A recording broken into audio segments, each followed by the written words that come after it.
we were able to get Chris, one of our Gorilla Platoon members, and also like myself, ex-serving British paratrooper, bigger and leaner. We're going to speak about in this video how we do that, how with body recomposition we are able to transform the physiques of many and get them looking in fucking tip-top shape. Here's just some more examples of our results and who we are and what we do. My name is Tom Sergey. I run the Gorilla Platoon.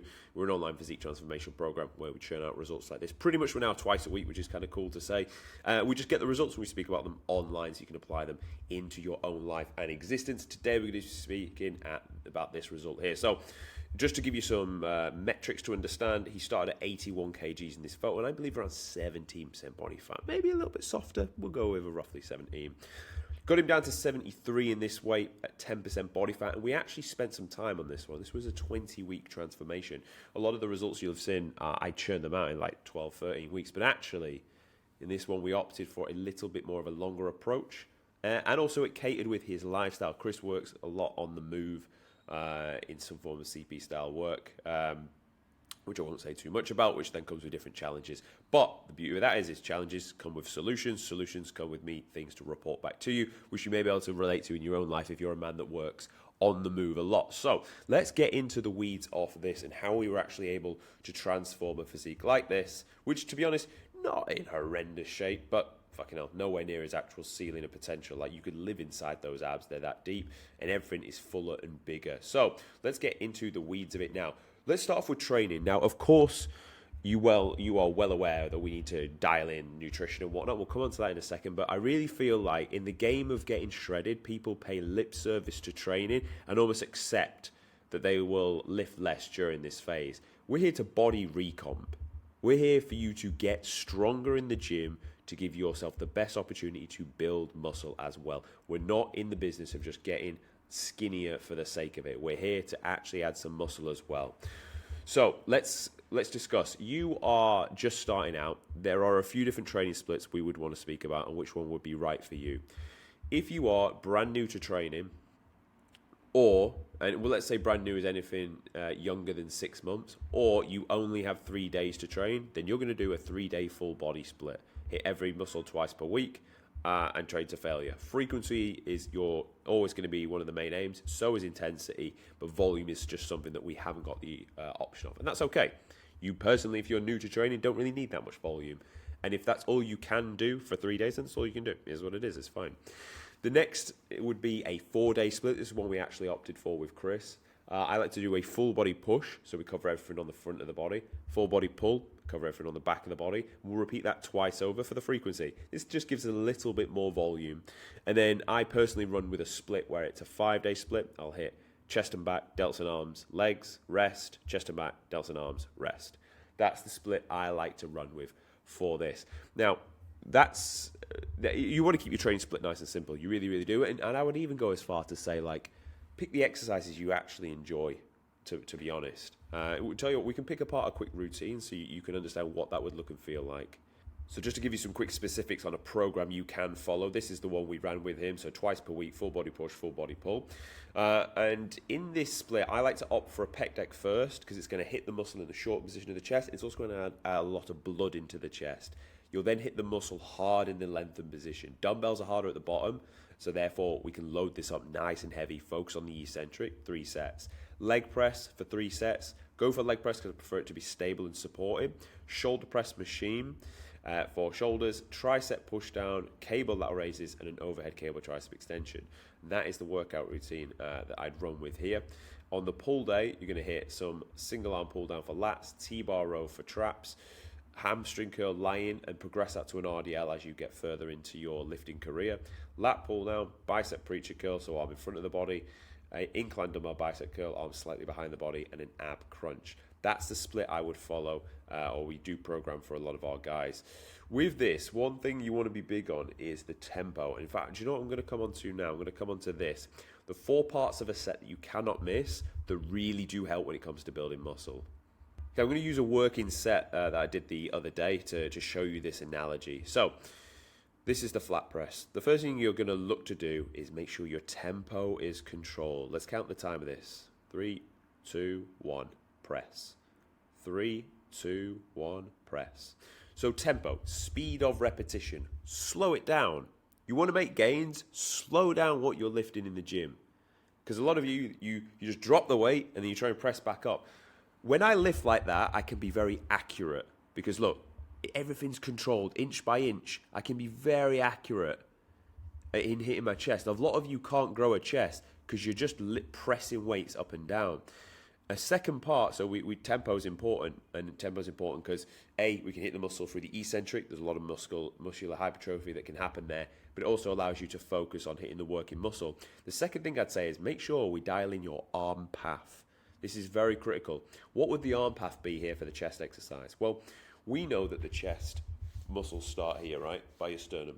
They run across your rib cage and insert wear into the upper arm here. And the function of the chest is to pull your upper arm towards the midline of the body. That's the function of the chest. Not to push up and down like that. It's to pull your bicep essentially towards your chest. So if we're thinking now with the weight in our hand, we're actually going to think about on the way down, the arm path would be to pull your upper arms away from the center of your chest. Bang. You've pulled your upper arm away from the center of your chest. You've stretched out the fibers. Now, at the bottom here, the goal is not to push the weight up. The goal is actually to bring your upper arm, your biceps, towards your chest. Bang. That's how you keep the tension on the chest. That's how you shorten the muscle. Second thing, so we've had tempo first, arm path second. The next thing you want is range of motion. Take the movement through a full range of motion. Don't do half reps, basically. In this analogy, the end is going to be, I don't want my dumbbells to hit my chest or my body because it will knock them out of alignment. I'll lose the fucking tension and there's no point doing the exercise. But I want them literally almost grazing it. That's the bottom of this movement. So full range of motion across all movements. So they're the three components. You can standardize those, can't you? You can count the tempo on the way down. You can make sure you go deep enough, and you can make sure your arm path, once you've done it a few times, is consistent. The last thing you're going to dial in is your intensity. And this can be measured by how long it takes to do the last repetition. See how I'm starting to slow down here as this gets tougher. So I'm going to go again. 1, 2, 3, 4. 4 seconds to try and contract that last rep, which tells me I'm at my ceiling there. A lot of you are finishing sets, still being able to press it in 1 to 2 reps. That's as quick as your first couple of reps. That's not training hard enough. That's not going to grow muscle. That's fucking tickling it. You need to make sure that your last repetition, you either don't complete it, that's absolutely fine, but you tried to and you couldn't. Or you do end up completing it, but it takes you at least 3 seconds to grind this out. That's the level of intensity we need to see from you to actually grow muscle. They're the 4 parts to a set. If you start to apply this, your physique will blow up. I know this because I've just shown you a result of how it works. So tempo, slow it down really. That's all you need to think about. Slow on the way down, stop at the bottom, press. Full range of motion, all the way down, go deep. Arm path is right.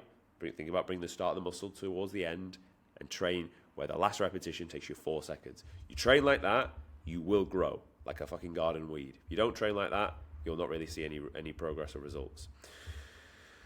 One important factor I want to tell you is to stop changing the workout routine. This is honestly the best piece of advice someone could ever give you. If you want to go from A to B, a lot of you will start off from A and you'll start making progress, and this is nice, and we're making progress, and then you'll come up with a new random fucking exercise that needs to be in your routine.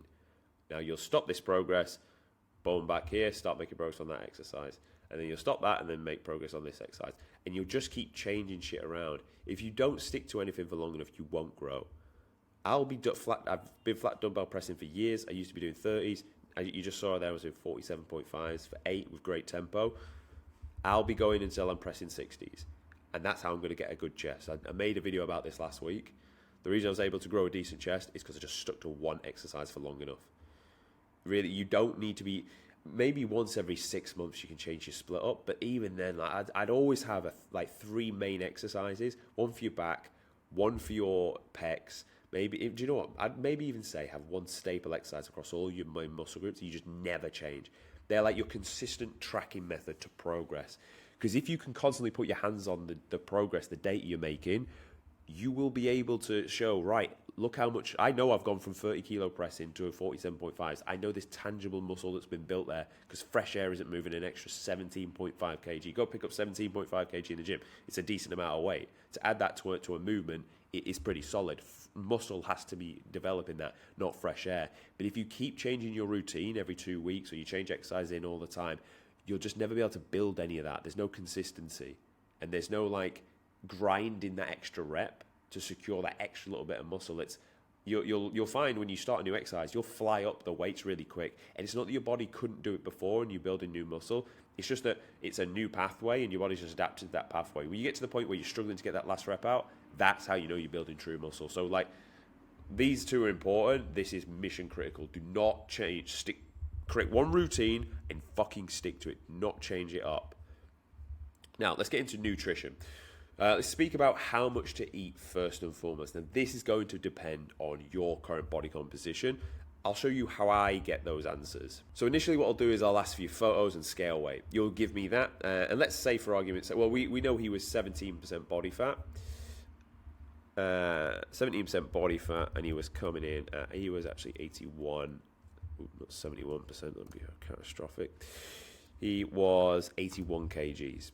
So, I mean, to be honest, there's loads of calorie calculators online. I'm just kind of giving you an insight if you end up joining the Gorilla Team. This is how I work out your nutrition. So we can first understand scale weight, body fat percentage, lean body mass is an important factor when it comes to establishing nutrition. And what else is it important for? It's important for understanding what scale weight should you be at the end of your transformation. So if we were to pull up a calculator, not a calorie calculator, this is a calorie calculator.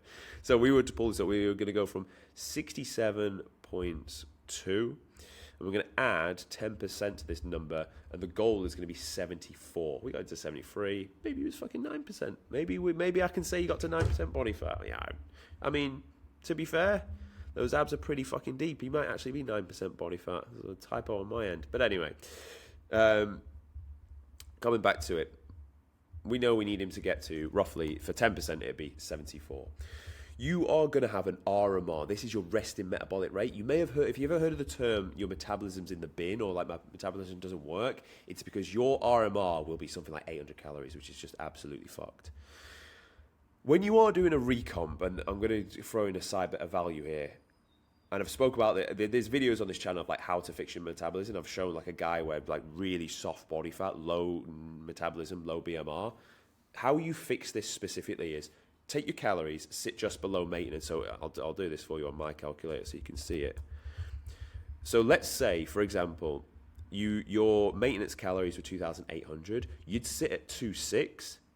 You'd train very well, just the split that we spoke about, and you'd also do cardio daily and steps daily. What this is going to do, you're going to sit at that for 6 weeks. This is going to create a demand for more food because you're training, you're cardioing in, you're stepping, you're creating a demand for more food, and you're also giving your body more food. The reason people's metabolism is in the bin is it's just scared. Your metabolism's scared that you're not going to feed it because once of a day you punished it with either very low nutrition but high calorie or very low calorie, and then it just held body fat. Now it's fucked.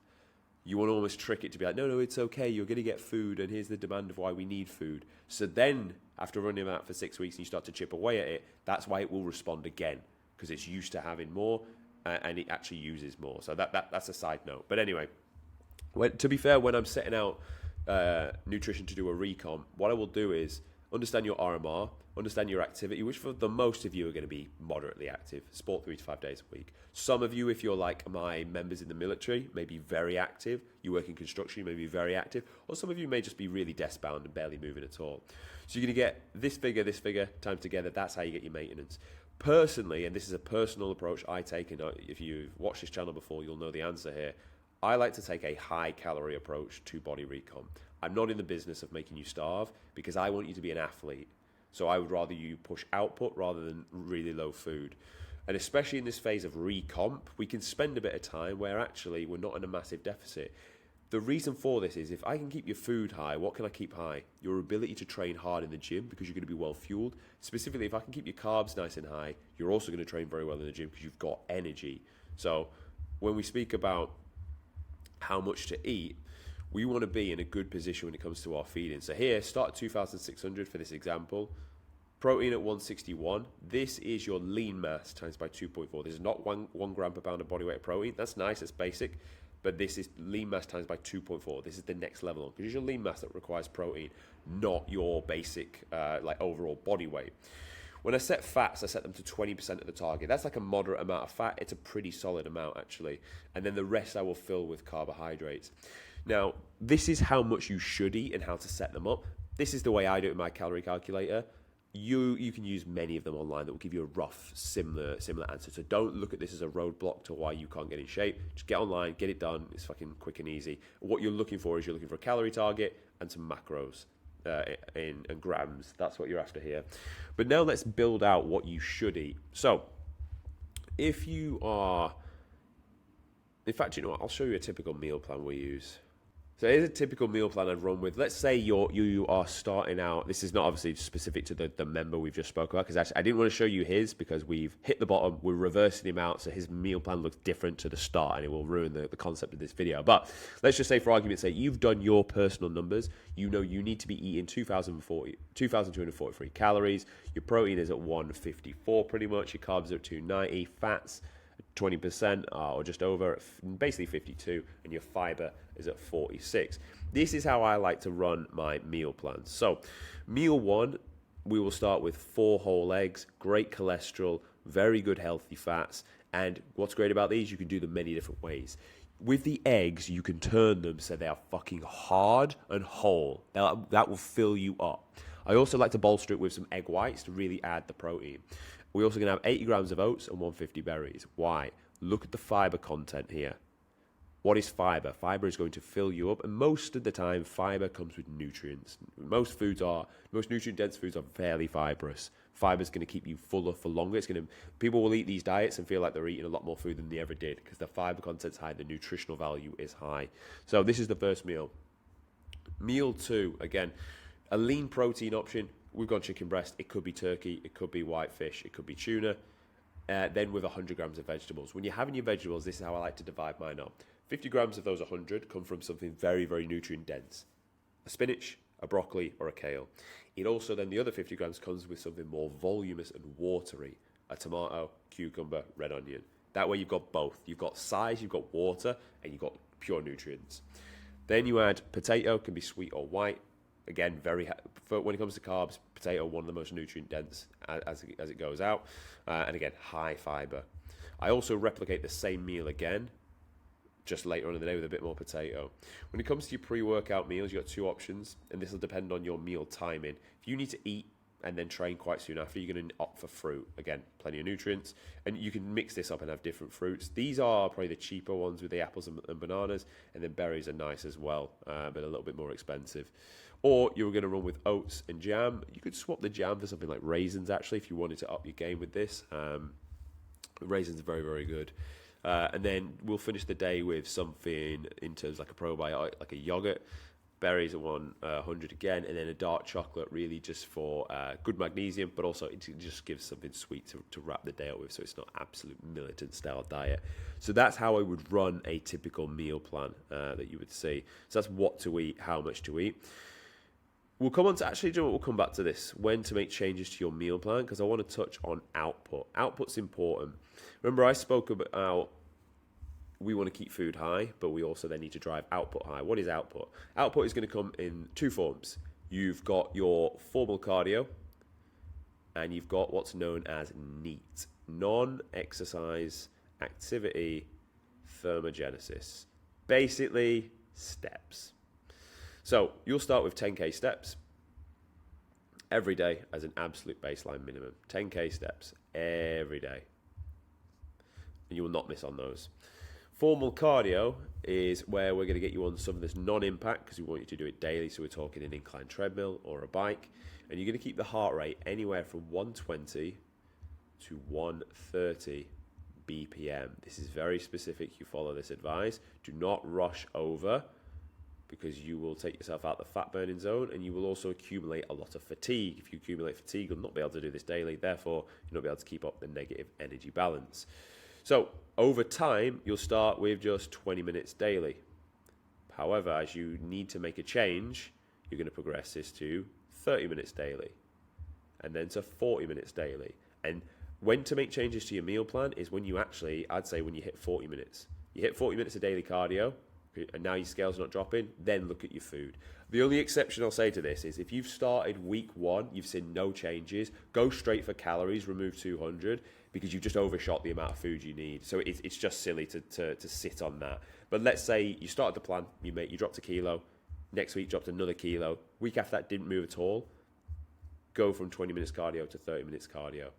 Repeat, seeing drops, beautiful, lasts another 2 weeks, starts to slow down, go to 40 minutes. When you hit 40 minutes, you could keep going to 50 and 60. The only problem is, if you're going to do this early on in the transformation, you're going to be doing this you're going to be doing a lot of cardio. So actually, then it might make sense to make a change to food. What change would you make? I would actually go to fats first, and I would pull 200 calories worth of fats. That's what I would do. Take them down first.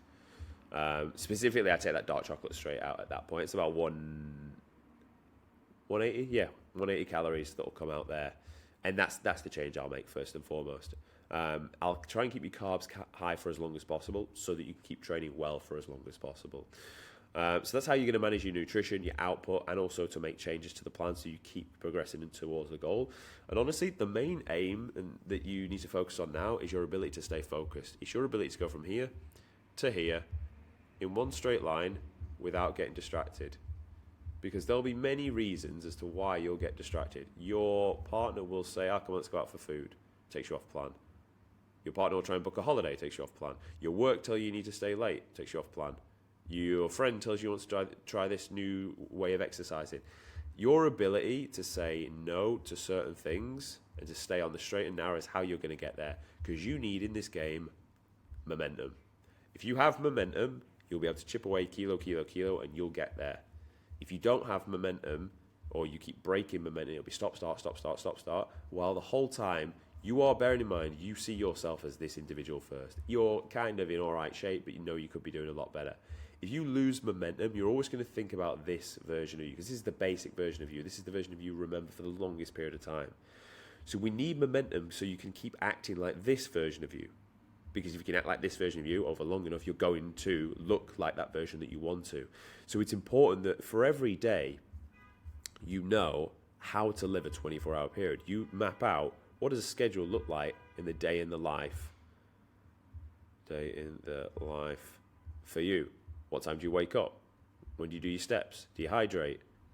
What training session you on today? When do you do your cardio? Meal prep, work, family time, the full 9 yards, and you map it all out so you know, I'm going to live like this to then become that new version of me.